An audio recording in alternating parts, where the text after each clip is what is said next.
Could you please tell us about the purpose of your visit to Azerbaijan? I am the Secretary General of the Two Mountains China Think Tanks Alliance.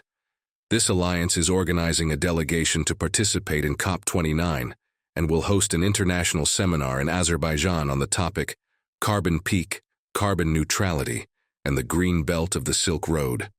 How do you evaluate Baku's preparations for hosting COP29? What are your impressions of the infrastructure and organization you have seen here? I have participated in the Paris Climate Conference and the Dubai Climate Conference. This November, Azerbaijan will host the 29th United Nations Climate Conference. I am pleased to see that Azerbaijan is fully prepared to host this international forum. The organizing committee of COP29 has launched the COP29 Academy project to encourage active participation from youth and university students. Yesterday, while driving through the clean and tidy streets of Baku, which impressed me greatly, I noticed many banners dedicated to COP29 and admired the grandeur and architectural magnificence of the Baku Olympic Stadium.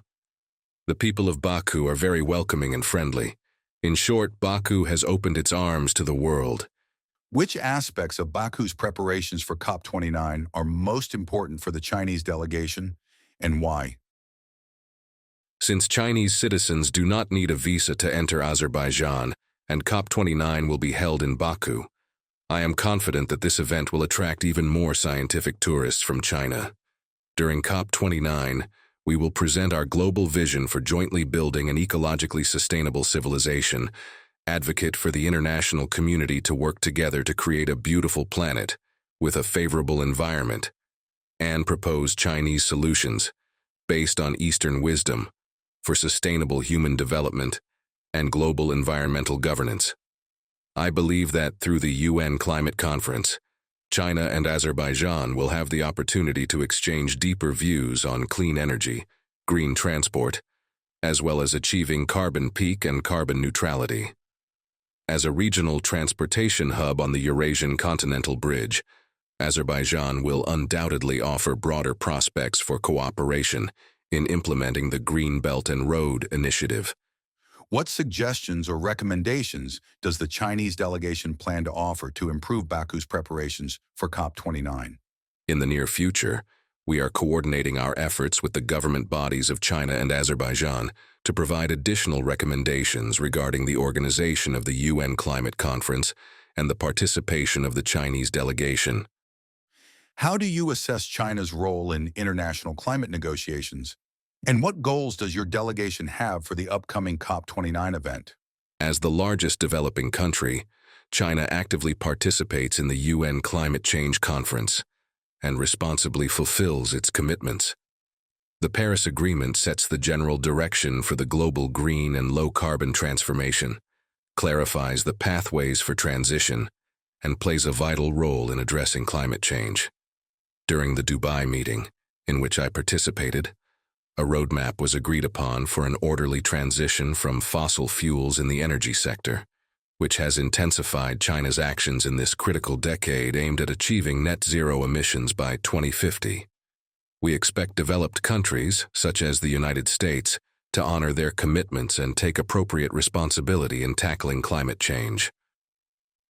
The Two Mountains Think Tanks Alliance is forming a delegation to participate in COP29, which will be held in Baku in November, and is planning to host a scientific and practical seminar there. The seminar will bring together government officials, academics, researchers, entrepreneurs, and students who will present their ideas and actions to combat climate change. The Two Mountains Think Tanks Alliance also intends to collaborate with the Confucius Institute at the Azerbaijan University of Languages to hold a seminar on carbon peak, carbon neutrality, and the Green Belt and Road Initiative.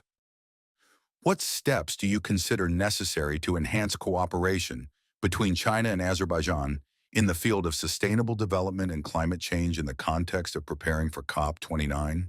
In preparing for COP29, China and Azerbaijan should expand their cooperation in sustainable development and climate action, actively exchange information, and develop scientific connections among various research groups, such as universities and NGOs.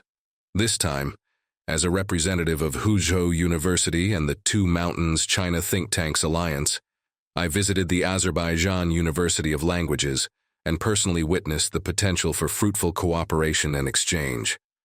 At the recently concluded third plenary session of the 20th Central Committee of the Communist Party of China, it was proposed that modernization in the Chinese style is one in which humans and nature coexist harmoniously.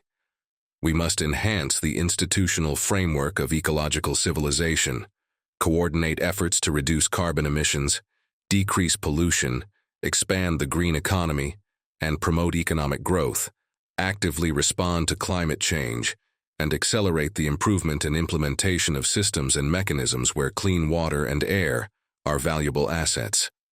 The Central Committee of the Communist Party of China and the State Council have also issued opinions on accelerating the comprehensive green transformation of economic and social development, emphasizing that promoting green and low-carbon economic and social development is an important symbol of the new concept and practice of party governance in the new era and is a key indicator of achieving high-level economic and social development.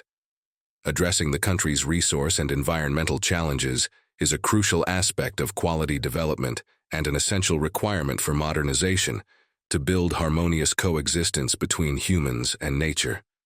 I believe that these concepts and practices could provide valuable insights for Azerbaijan as well.